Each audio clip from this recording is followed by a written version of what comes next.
Hi and welcome to the video. In this video, I'll be reacting to another BTS related video. This one's called The Most Beautiful Life Goes On. So without further ado, let's just get right into the video. Today, everyone knows the name of BTS. They've been invited onto late night talk shows, they've shattered records, they've sold out stadiums, they've made it onto the big screen. These days, you'd be hard pressed to find someone who didn't know who these guys were, or at least haven't heard one of their songs. And if they don't, either they've been living under a rock, or they're 100 years old. The success of the Bangtan Boys is worldwide, but it wasn't always like this. And it all started with one man, YG. YG wanted to make himself a rap group. In the late 90s, he experimented with this idea with different trainees, eventually choosing 7 members. And while 3 of them eventually left, the remaining 4, Teddy, Danny, Jinhwan, and Baekhyun, debuted in 1998 as One Time. Their first album, titled One for Your Mind, was one of the year's best-selling albums and won several awards, including the Global Disc and SBS Music Awards for Best New Artist and KMTV's Award for Best Hip-Hop Artist. The group enjoyed moderate success and released 4 more albums before going on indefinite hiatus in 2006 due to their mandatory military service. The year was 2010, and the 5-year-old company, Big Hit Entertainment, had previously signed 2 artists, 88 and 2AM. They had their share of successes, but they were very traditional K-pop groups. Big Hit wanted a fresh, new sound. Okay, so I'm just pausing it a bit. So I've never heard of these 3 acts or these 3 bands before. So guys, let me know if they are also worth checking out, because since BTS is so good, let me know if they are good as well. And upon listening to One Time, CEO Hitman Bang Si-hyuk had decided that that was the sound that he was looking for. And on top of that, the youth needed someone to relate to, and more importantly, look up to. He had decided he would create a hip-hop group. So this is RM, right? At 15 years old, Kim Namjoon auditioned for a certain Big Deal Records, which he completely botched, forgetting the lyrics to the song he was performing. Afterwards, fellow rapper Sleepy recommended that he try auditioning at another label, Big Hit, and even put in a good word for him to one of the producers there. At age 16, Kim auditioned in front of Bang Si-hyuk himself and instantly impressed him. He was offered a deal with Big Hit on the spot, which Kim accepted and became a trainee, officially choosing a name for himself, Rap Monster, destined to become the leader of the newly created group. Now that a fearless leader was chosen, they needed more members.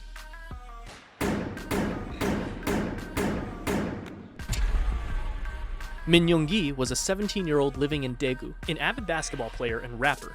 He had been interested in music, especially rap, from a very early age, and despite his parents' disapproval, started performing as a rapper while still in high school. He quickly gained attention as a rapper and producer in the underground hip-hop scene. One day he saw a flyer for a rap competition called Hit It and decided to participate. And although he only placed second, the company hosting the competition, you guessed it, Big Hit, decided to sign him on as a producer. Hitman Bang spoke with him afterwards, convincing him to join a newly created hip-hop group. He told him to just focus on rapping and assured him that he wouldn't need to dance. He was lying. And just like that, the new group had a second member, known as Suga, a combination of the first 2 syllables of shooting guard, his favorite position in basketball. But they wouldn't stop there. Rappers were nice, but Big Hit actually needed a dancer. Jung Ho-seok always loved dancing. He was in the starting lineup of the dance crew Neuron in his hometown, Gwangju. He was good at it too, winning several local championships and even winning a championship at the national level in 2008. When he decided to audition for JYP Entertainment though, after a few rounds of auditions, he was cut. Fortunately, he didn't give up and went to his second option, a smaller, lesser-known company, Big Hit Entertainment. His dance skills and strong understanding of rhythm made him an instant favorite, and he was signed on as J-Hope. Not only that, but they saw potential in him to become a rapper, which at this point he had little experience with. However, J-Hope quickly felt that he wasn't a good fit and decided to leave Big Hit until RM convinced both J-Hope and Big Hit that the group wouldn't be complete without him. He was right. 아니 근데 형 항상 종소리 아니에요? 종소 안 된다고. 종소 안 오면 진짜 안 된다고. 멤버 그냥 믿고 간 거야 나도 그냥. 올해 했고 멤버 보고 왔다. 멤버 보고 왔어 진짜. 근데 나는 진짜 네가 그 예약. With the addition of J-Hope, the rap line was complete. Now they needed some singers. Now, just like how RM, an amazing rapper with a ton of experience, was chosen as the first official member of the rap line, it would only make sense that a legendary singer and dancer would be the perfect first member of the vocal line. Makes sense.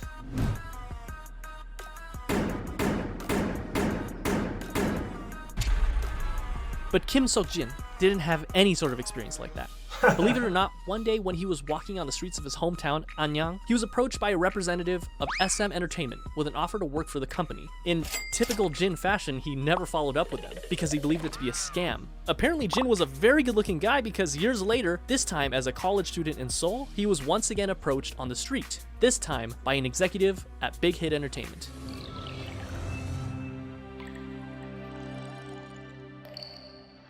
He didn't sing, he didn't dance. He was at school to become an actor, and he decided to audition to become an actor. Big Hit, however, had different plans for him, and convinced him to become a vocalist for their new group. To do so, he literally learned to dance and sing starting from zero, but thankfully, not without help from other vocalists.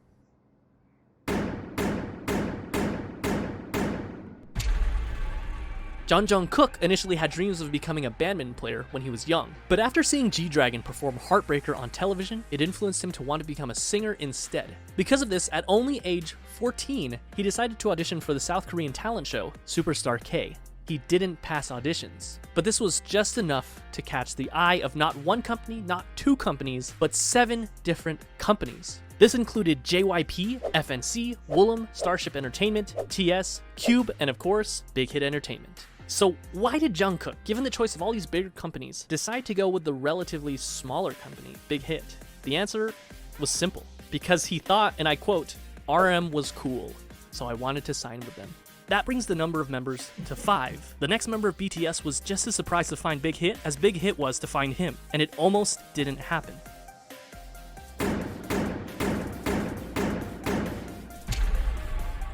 Kim Taehyung was always passionate about music, and it was always his dream to pursue it as a career. However, it was hard, as his family was poor, his parents being humble farmers. His father told him that if he was passionate about music, he should learn an instrument, and he did, spending 3 years practicing with the saxophone. One day, one of his friends decided to audition for Big Hit Entertainment when they were holding auditions in his hometown of Daegu. Taehyung, being a good friend, came with him to keep him company. But when one of the team members in charge of the audition saw Taehyung, he encouraged him to audition as well. With nothing to lose, he did. That day, he was the only one in Daegu to move on to the next round of auditions, and eventually became a trainee for Big Hit Entertainment. They decided to keep him as a surprise member and didn't want to reveal him as one of the members until his debut. In the same vein, Big Hit had him choose something mysterious for his stage name. He decided to go with V for victory. Here seems like a nice round number to stop, right?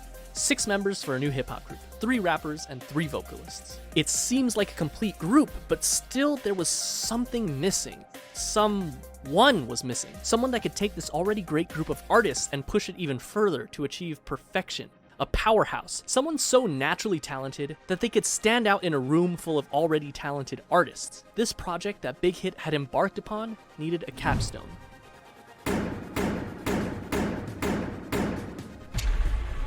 Park Jimin was a naturally talented dancer. When he was in middle school, he attended a dance academy and continued to pursue dance at Busan High School of Arts, where he studied contemporary dance and was the top student in the whole modern dance department. Impressed by his raw talent, a teacher encouraged him to audition for Big Hit Entertainment, who were holding auditions in Busan. He was only 16 when he passed the audition and moved to Seoul to become a trainee. He was the final member of the group, and he also had the shortest training period.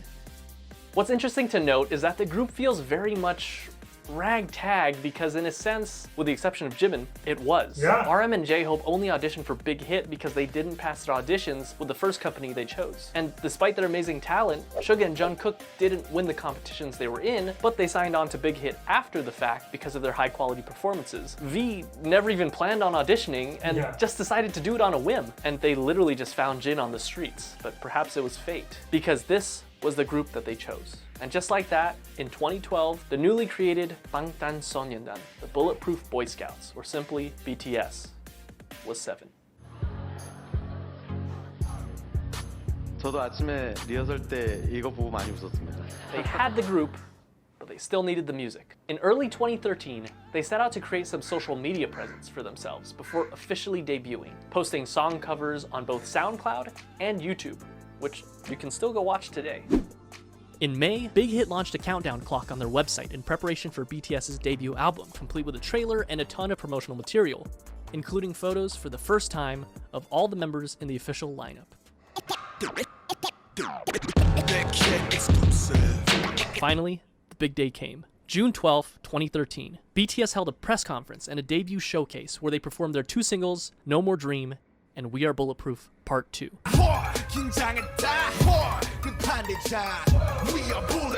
The same day, the Too Cool for School album, as well as the music video for No More Dream, were released. The very next day, BTS performed the song again on their official debut stage on Mnet's M Countdown. This was the world's first taste of BTS. Commercially, the album didn't do extraordinarily well. The lead single, No More Dream, peaked at 124 in Korea, and the album sold only 24,000 copies during its first year. Bulletproof Part 2 didn't even chart. The first year wasn't all that great for BTS, but despite everything, people saw them. People saw the sparkle in their eyes and their limitless potential. And they were hot, of course. On July 9th, ARMY was established as BTS's official fandom. They made their comeback only 2 months later in September when they released their single No, along with their EP, part 2 of what would be their school trilogy, Oh, Are You Late 2. In the music video for the single, they made a commentary on the harsh Korean education system, along with their previous themes of hopes and dreams. You guys have told No me peaked at 92 in Korea, a lot of but different also quickly subjects. fell off the charts. The album debuted at number 4 on the Gaon Weekly chart and was the 55th best-selling album in South Korea that year. This was enough to secure them the coveted New Artist of the Year award at the Melon Music Awards, the Golden Disc Awards, and the Seoul Music Awards. Part 3 of the School trilogy was released in February of 2014, the EP School Love Affair. This time, the lead single was Boy in Love,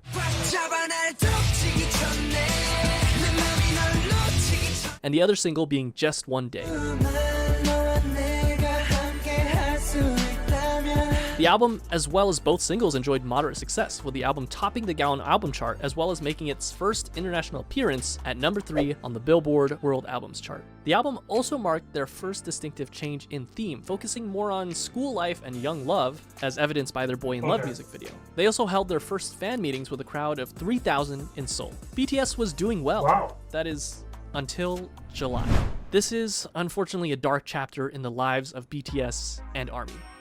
That's right, American Hustle Life. I'm joking, of course, but American Hustle Life was a reality show put together by Mnet that brought BTS to Los Angeles, where they had the unique opportunity to learn the true ways of hip-hop from the masters. And it was a pretty darn cringy opportunity, but an opportunity nonetheless. Whatever you do, just don't watch the Warren G version of Boy in Love. You've been warned. However, cringe and all, the trip proved fruitful for BTS, making connections, performing their first US concert for free in front of 200 fans, as well as their first appearance at KCON. The next month, in August, BTS released their first full-length studio album, Dark and Wild. The album featured 2 singles, Danger and War of Hormones. The album featured a marked shift in sound with a touch of R&B and electronica. It was met with moderate success. It peaked at number 2 in Korea, selling over 200,000 albums. In October and again in May of the following year, BTS went on their first and second concert tours, known as the Red Bullet Tour, where they visited 13 different countries, including Japan, the Philippines, Australia, the US, Mexico, and many others. They also came out with their first Japanese album in December, Wake Up, featuring many Japanese versions of their songs as well as original tracks Wake Up and The Stars, followed by a Japan tour and a solo concert in Korea.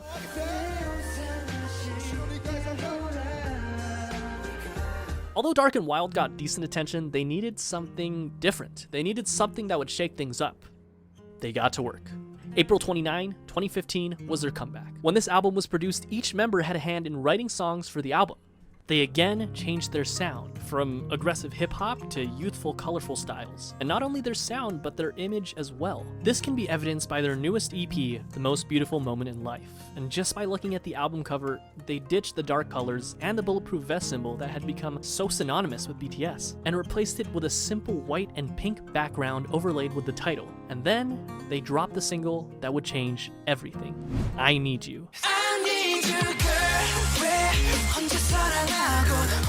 It was sentimental, it was hopeful, it was new. Just by looking at the music video, we can see that BTS has also ditched their punk bad boy image and replaced it with a more real, vulnerable, down-to-earth, and youthful feel. This proved to be the change that BTS needed for mainstream success. Billboard called it one of the greatest K-pop songs of the decade. It charted at number 5 in Korea, and even led them to their first music show win on SBS MTV's The Show. And that wasn't all. They released their second single, Dope, on June 24th, which started off with a poignant line from RM. 어서 와. 방탄은 처음이지? Welcome. Is this your first time with BTS? And you know what? For a lot of people, it was. In a way, their first studio album and tour can be seen as their stepping stone between old school BTS and new school. In November, they came back with their follow-up EP, The Most Beautiful Moment in Life, Part 2, the second EP in what would be dubbed the Youth Trilogy, which featured the single Run. The album focused even more on the frivolity, friendship, and carefree attitude that comes with enjoying one's youth, but just like in I Need You, contrasted that with suffering, depression, loneliness, society, and the stark and sometimes dark reality of life. Compare this with the far cry of the No More Dreams music video. It felt real. It was darker, grittier, more humble, more meaningful, and most importantly, RM lost his mohawk. Run also connected narratively with their previous single, I Need You, and another video released in September titled Onstage Prologue established what would come to be known as the BTS universe, or the BU, which would eventually combine music videos, short films, books, short stories, webtoons, and even a mobile game to create a cohesive story. And I won't go down this rabbit hole because there is a lot to digest, but it's definitely something to look into if you're a hardcore ARMY. The same month, they kicked off their third tour, The Most Beautiful Moment in Life Onstage Tour, where they performed songs from their two recent EPs, Part 1 and Part 2. And Part 2 was a hit, their biggest so far. It topped the weekly Gaon album and Billboard World Albums charts, and on Billboard, it stayed there for multiple weeks, the first K-pop act to do so. It also appeared on the Billboard 200 albums chart, not world albums, which was reserved for foreign non-English songs, but simply the top 200 albums, peaking at 171. Which is kind of amazing considering that this was back in 2015. Good. They also received Best World Performer at the 17th Mnet Asian Music Awards. This brings us to Part 3 of the Youth Trilogy, The Most Beautiful Moment in Life, Young Forever, released on May 2nd, 2016. Just pausing, that cover is beautiful. That hot air balloon, that's just super pretty. So it's not just the music. Of course, we're seeing the progression that they're going in, but other aspects of it is also like improving, right? That's really good to see. 16, which featured probably my favorite BTS album cover. Young Forever was actually a compilation album of parts 1 and 2, so it was mostly the same songs, but it was notable that it had some new singles, Epilogue, Young Forever, Fire, and Save Me. The latter two performed exceptionally well, with both songs topping the Billboard World Digital Songs chart. This was also the second BTS album to chart on the Billboard 200 at 107, and it topped both the Gaon Weekly and Monthly chart, which earned BTS their first Daesang. 방탄소년단 축하드립니다. Album of the Year at the 8th Melon Music Awards. They went on to do the second half of their tour, The Most Beautiful Moment in Life on Stage Epilogue, selling out many of their concerts and even selling out KCON in the US where they headlined the event. In September, they dropped their second Japanese album, Youth, featuring Japanese versions of tracks from their previous 3 EPs, which went gold and peaked at #1 on Japanese charts. And only a month later, in October of 2016, it happened. BTS dropped their second studio album, Wings. It sold over 500,000 copies in its first week. In comparison, The Most Beautiful Moment in Life Part 1, released just the previous year, which topped the Gaon chart, sold about 500,000 in its entire lifetime. Wings was big, but the true showstopper was its lead single, Blood, Sweat, and Tears. Blood, Sweat, and Tears is BST.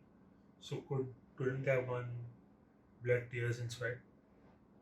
I don't know, maybe maybe they don't come up with that kind of cringy ideas like I do, so that's why they do it. Anyways, let's just go. Which got them their first all-kill, topping 8 music charts in South Korea. Its music video gained 6 million views in the first 24 hours, which broke the YouTube record for the highest number of views of a K-pop group music video within 24 hours. The album hit number 26 on the Billboard 200, the highest ever charting K-pop album on Billboard. They ended up selling 1.5 million copies in South Korea in 2016 alone, and it netted them the Artist of the Year award at the Mnet Asian Music Awards that same year, the first non-Big 3 artist ever to receive that award. 수상자는 방탄소년단.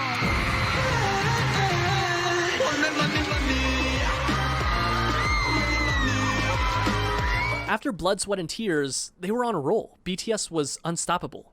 In February of 2017, they released the instant hit Spring Day, which, quoting a Korean reviewer, embodied nostalgia and sorrow and opened a new chapter in BTS's aesthetics and lyricism and attracted fans across generational boundaries. Which, by the way, is still on Korean charts after nearly 4 years, and the same day I'm writing this, it ranked number 53 on Melon. It won Song of the Year at the 9th Melon Music Awards.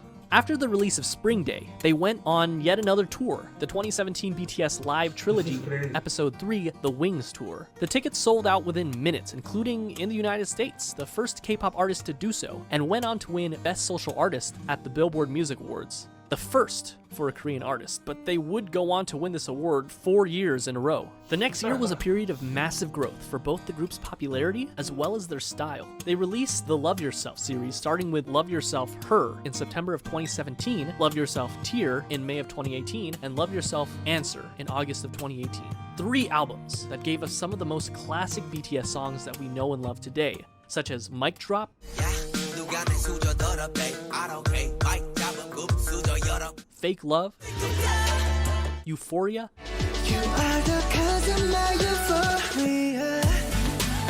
Idol,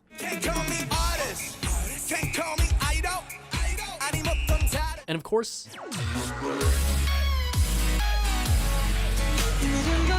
all 3 albums were commercial successes, Her being their first album to top 2 million album sales. But Tear and Answer also did equally well. These 3 albums, as well as their Japanese album, Face Yourself, proved that they weren't done yet, not even close. During this time, they shattered countless records. Their singles went platinum, they topped charts, they won awards. And not only did they break YouTube records, but they broke records that they themselves set again and again and again.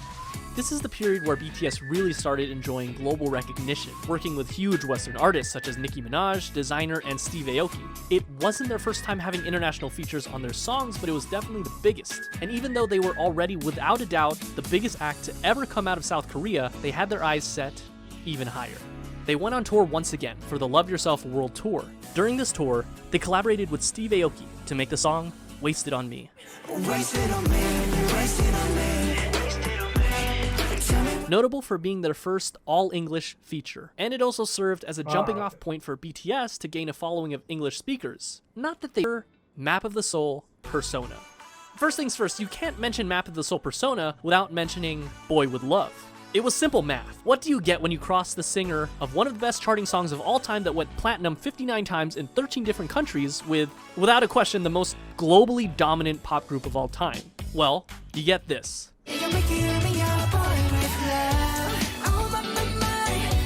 Nothing less than an instant hit. Number 8 on Billboard Hot 100, platinum in the US, 21 music show wins, number 1 on iTunes in 67 different countries, the most liked and the most viewed YouTube video in the first 24 hours, the fastest video to reach 100 million views, a current view count of over 1 billion views, 7 boys, 1 girl, and 7 different hair colors. They were the talk of the town, invited to talk show after talk show after talk show. The second single on the album was Make It Right.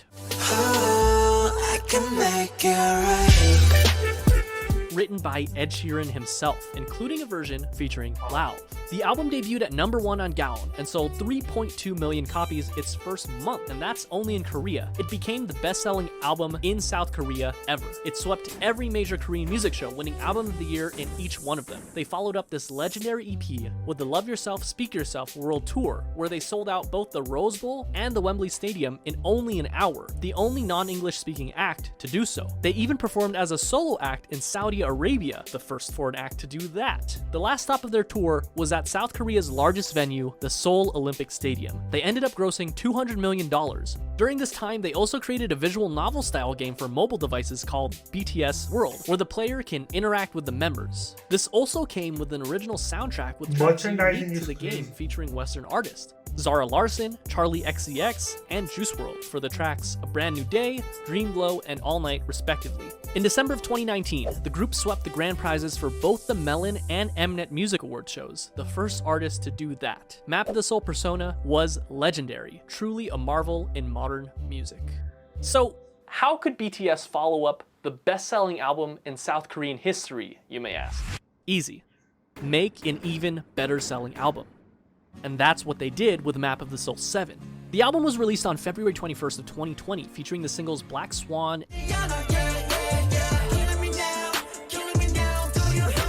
and On, and sold over 4.1 million albums in just the first week, and the first Korean album to be certified as quadruple million on the Gaon Music Chart.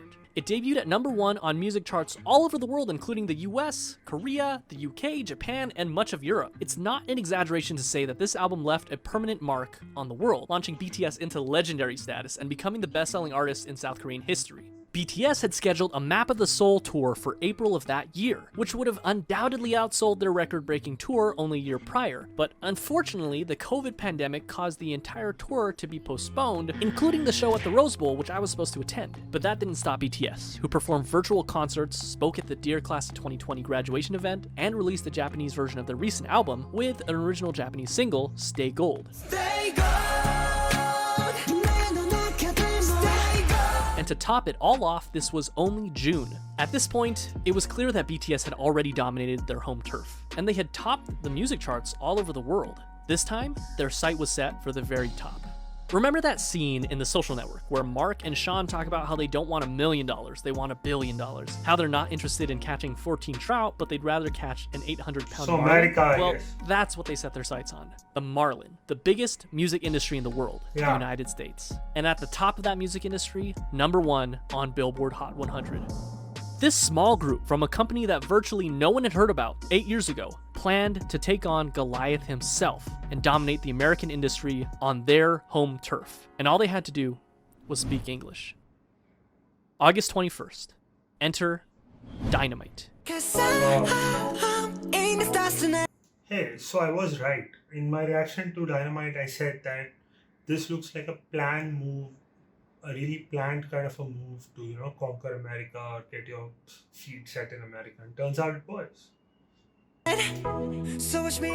Their first and only English single so far simultaneously performed better than anyone had expected, but at the same time is exactly what we as an audience had come to expect from the legendary boy band themselves. And they did it. They reached #1 on the US Billboard Hot 100, the Global 200, and the Global Excluding US chart, and they made sure that if you hadn't heard of them before, you definitely have now.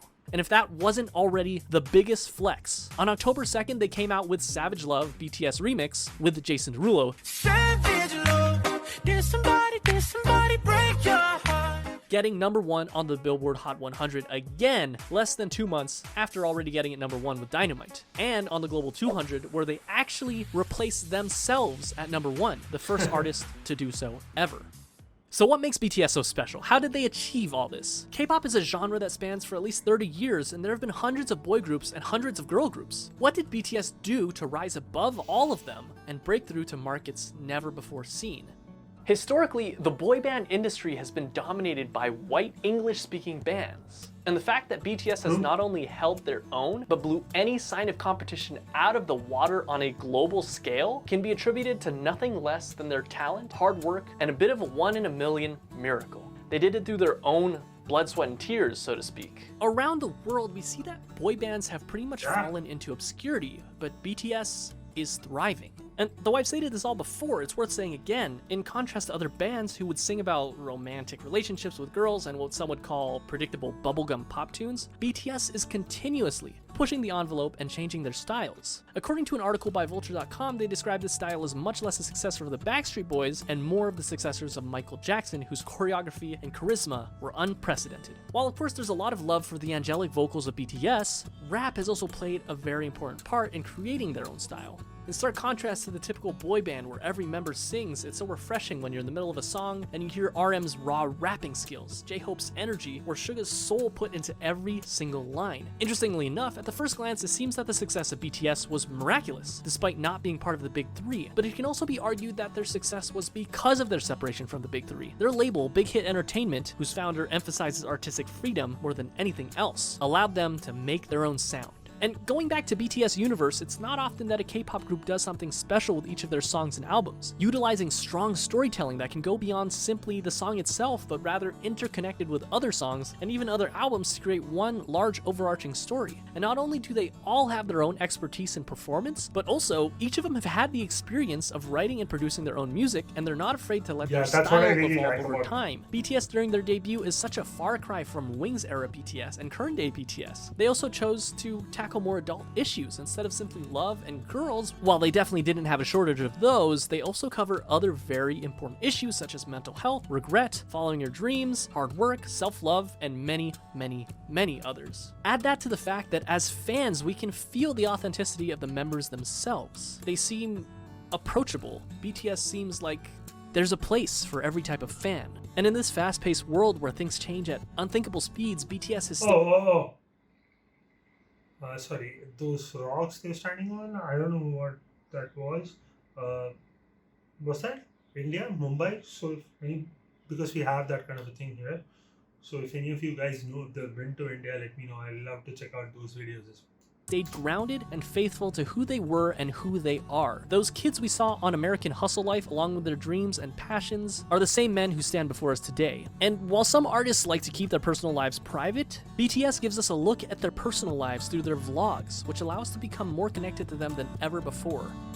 What is truly amazing is that, with the exception of just one single, they're doing this all while singing in their native tongue, Korean. Their music holds so much power that it literally breaks through the barriers of language. And no, they're not done yet. Today, November 20th, they're releasing their 5th studio album, B.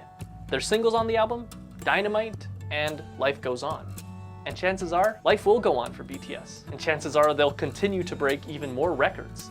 They've shown that they're capable of dominating music charts across the world and even reaching across the Pacific Ocean and conquering the music industry in the United States. What's next for them? Mars? In any case, they've only started in 2013 and BTS is as strong as it's ever been. As far as we know, they will only continue to light it up like a dynamite. Yeah, I like this video way better than the This Is BTS video because this one's more informative. It's more about the music, about the albums and how BTS developed and progressed and how their styles changed. Also giving us some information about how they came together as a band. That was really nice as well. So overall, I really enjoyed this video. If you have any more videos you'd like me to watch and react to or just, get acquainted with, please let me know in the comment section down below. So yeah, this is it for this video. If you like this video, please leave a like. Check out other stuff on my channel. Apart from the BTS stuff, I do a lot of music recommendations, music reviews, a lot of other music related content. Most of it is now Indian, but still there are a lot of other stuff as well. So please check it out. And if you like any of that, please consider subscribing. I'm trying to hit 1,000 subscribers and I need all 11 support for that. So yeah, that's it for this video. Be safe, take care, and I'll see you all in another video. Bye.